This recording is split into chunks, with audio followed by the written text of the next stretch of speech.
Hello everyone, welcome back to my channel. I'm your host Miss KK and this is The Wave. So today we are continuing our conversation on black tax.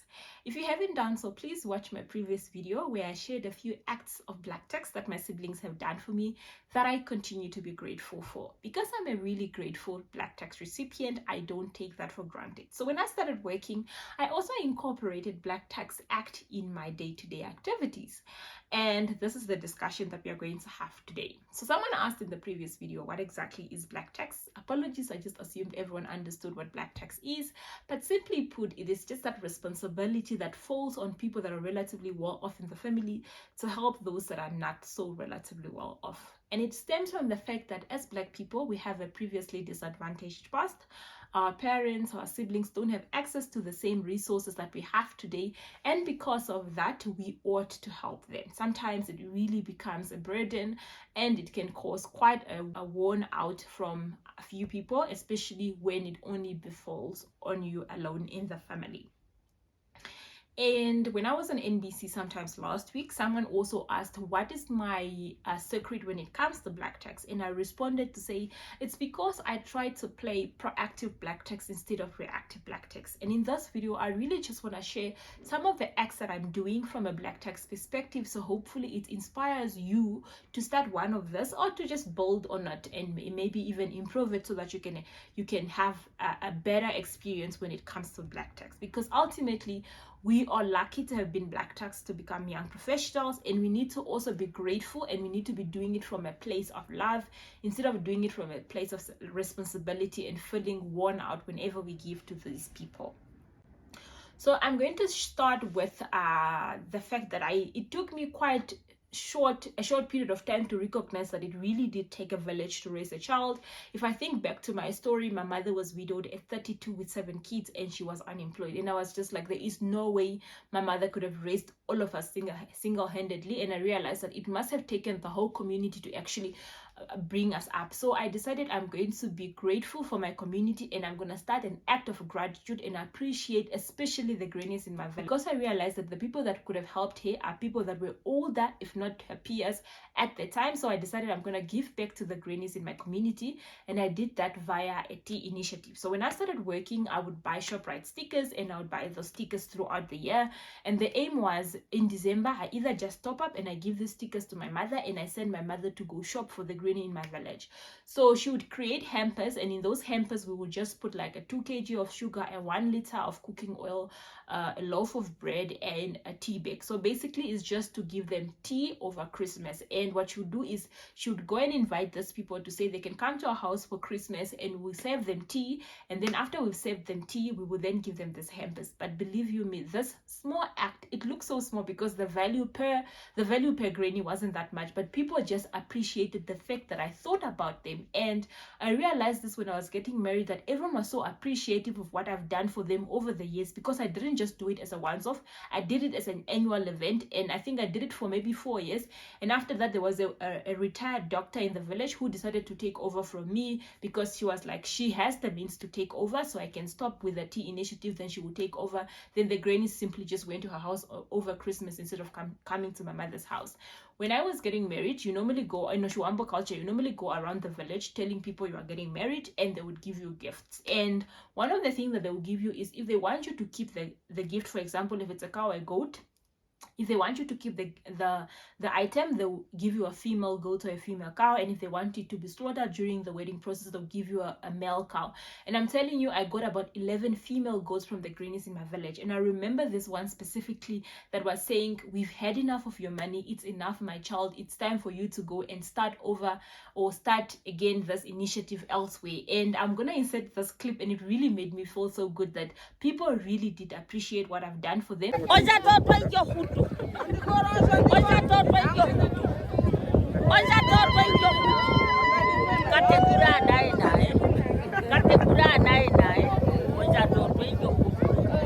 And obviously it made me feel so good that it wasn't gonna end in me. Someone actually took up the initiative, and it's going to continue indefinitely. And I hope when she's done, someone else takes over that initiative.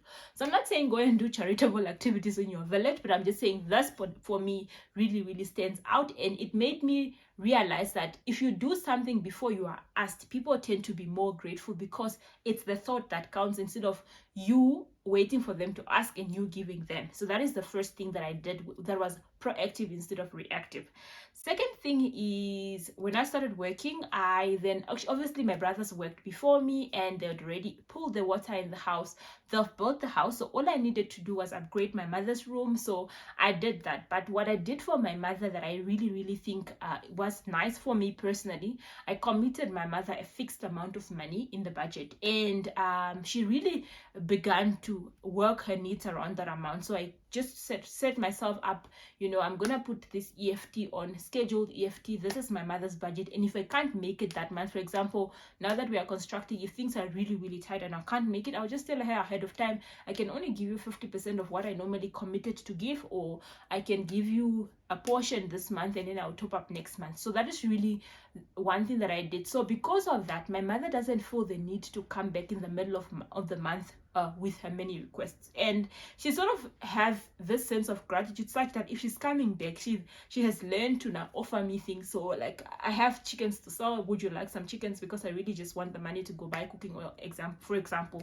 And I'm saying this because a lot of us wait for our parents to ask money, and when they ask money, we feel like they are nagging us, but sometimes they're not really nagging us. It's because we are not prioritizing their needs. So maybe it's high time for you to think if you are able to afford a fixed amount of money to your parents, and if it's so, just put them in the budget so that you also clear up the expectation. This is how much they can expect from you, and if they need more than what you are giving them, they either get it from another sibling or they tell you ahead of time because they know in your budget they are only allocated this much money. Well, that's what I personally mean from a proactive space.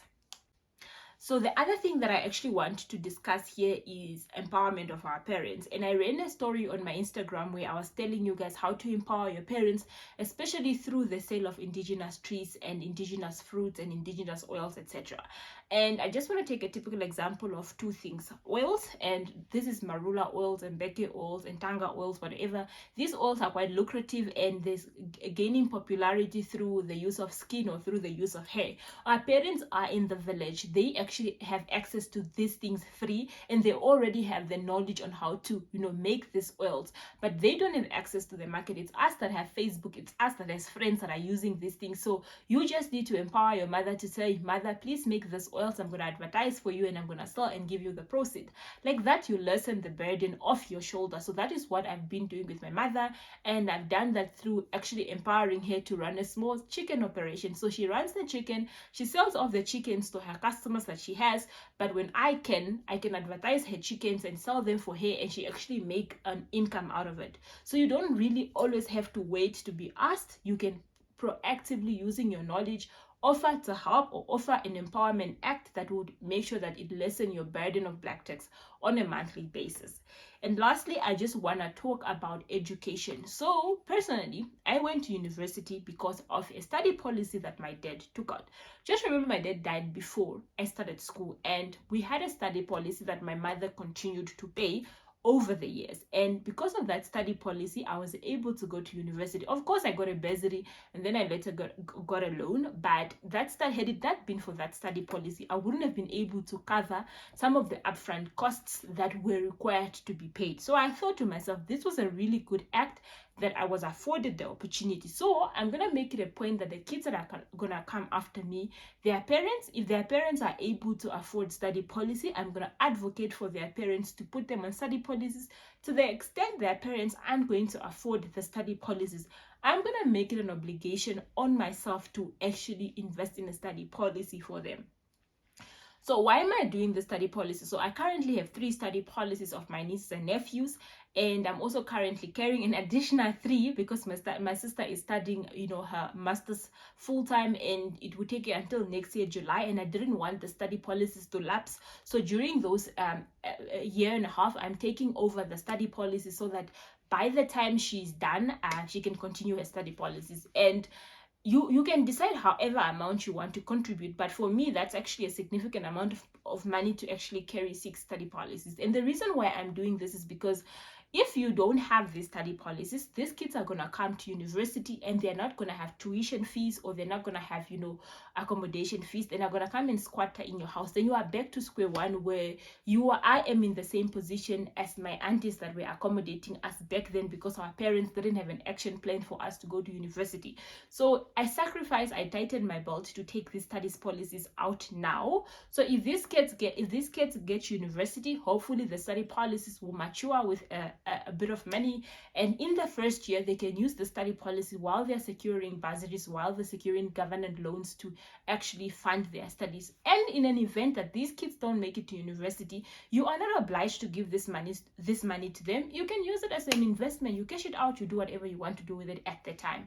So my proactiveness is coming from the fact that I realize now that in 30 is too much, in 15 years time or 12 years time, these kids are going to go to university. It will be my responsibility to fund their tertiary education if their parents can't afford to fund it at the time. So instead of me waiting until that happens, let me rather just take baby steps today to actually contribute towards that. So that is the one other proactive Black Tax Act that I'm doing.